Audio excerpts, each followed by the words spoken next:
Thanks for tuning in to the Lean 911 podcast, where you'll have a voice directly from the Gemba. I will rely on my 3 decades of Lean successes as well as my failures to answer your most challenging questions regarding your Lean transformation. I'm your host, Mark DeLuzio, President and CEO of Lean Horizons Consulting and the Principal Architect of the Danaher Business System. Looking forward to your questions. Now, let's go to the Gemba. Hi, Mark DeLuzio with episode 13. Episode 13 is going to talk about just my perspectives. Normally I take questions and answer people's questions, but this time's a little bit different. I have to give you my perspective on this whole concept of value adding and non-value adding. And as you look at the classical definitions that we use all these years, going all the way back to the mid-90s, lean thinking, and I think 1996 by Womack and Jones, and a lot of other publications, the classic definition of value adding was anything that adds value or the customer is willing to pay for, right? Which I just think is pure wrong. And I think the lean community has gone sideways in terms of the definition of how we think about value adding and non-value adding. So I want to give you my perspective on this. And this is based on a lot of things I've heard over the years about how misunderstood, I believe, this whole concept is. So with that in mind, what the customer is willing to pay for, let's start looking at some of the things within a company that you'd have to go a long way to convince me a customer would be willing to pay for, but it's something that you would not want to let go of. So for example, let's start with your payroll and your paycheck. Why would a customer want to pay for a payroll service or even your pay for that matter? Okay. Why would a customer want to pay for your performance reviews or your bonuses?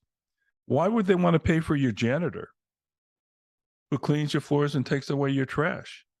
No vested interest in that. The customer doesn't want to pay for that, right? Let's just kill it. Let's get rid of it.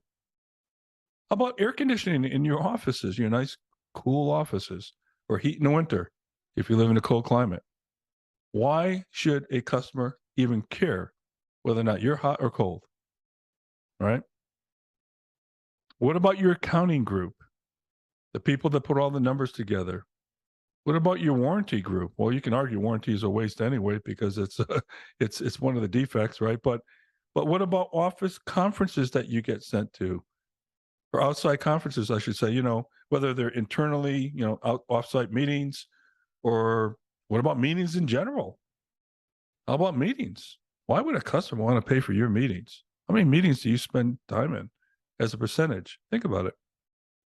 Try to tally that up and send a bill to the customer, see if they'll pay for it. All the meeting times that your company spends. What about seminars? Why would they care that you're going to a professional development seminar? Why would they want to pay for you to listen to this podcast? Okay, that's another thing to think about. So there's all kinds of things I could talk about with value adding, non-value adding. Now, one of the things I think that is probably the biggest sin in this case is when we label people as non-value added. Supervision doesn't put the part together, so why should we? That's non-value added, right?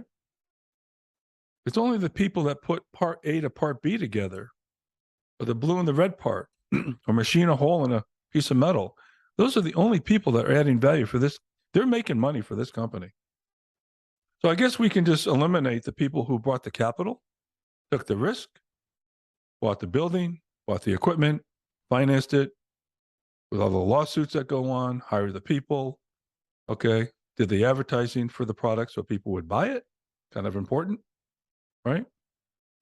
Marketing, advertising, the sales force.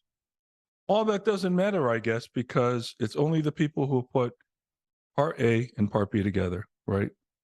They're the only ones that add value. No, they're not, right? There's a lot of other things going on here. Now, one of the things I think I've seen, which was an old cost accounting notion, was this whole business about indirect and direct labor.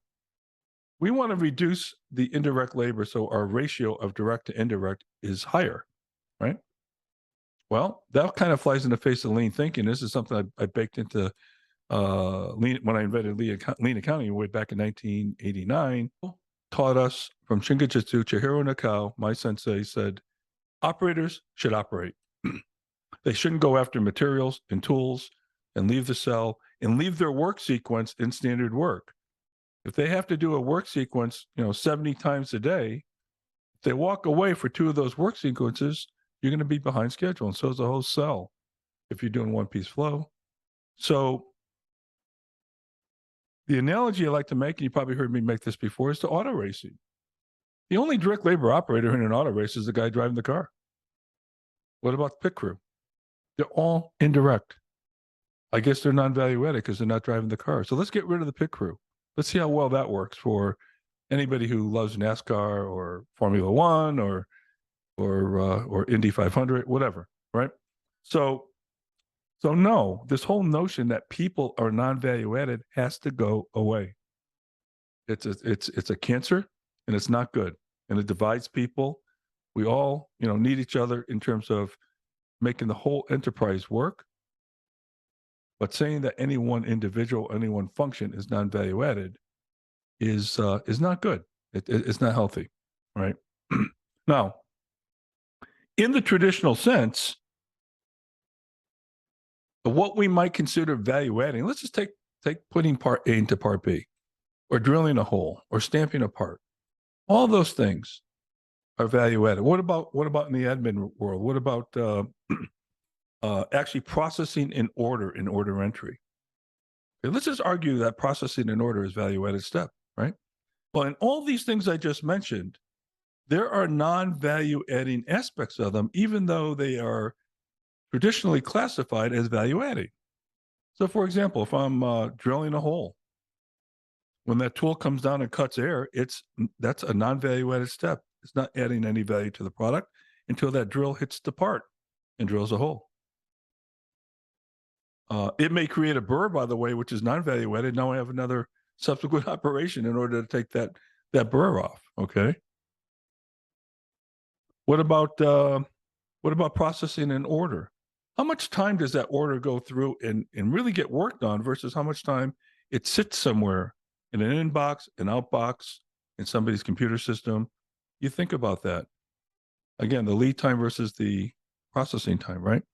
So all these things have their waste involved in them, which you can argue is non-value added. So even things that we think are value added have non-value added aspects to them. Okay, so I think I'll leave you with that. I think this is a real misnomer in the lean community, how we think about value adding and non-value adding. This is my perspective, one man's perspective in terms of what I think about this. But no matter how you want to define it, I would highly recommend you don't label people and functions as non-value added or value added, or compare them in that regard, because everybody has a role to play.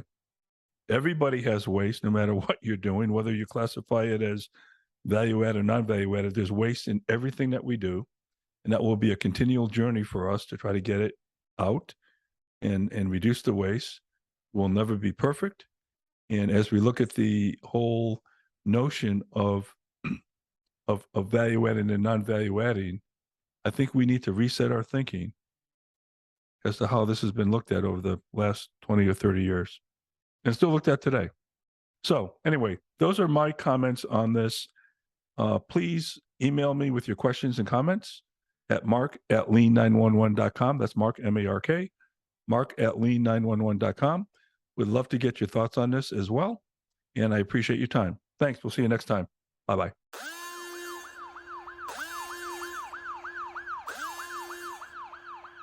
Thanks for listening to the Lean 911 podcast.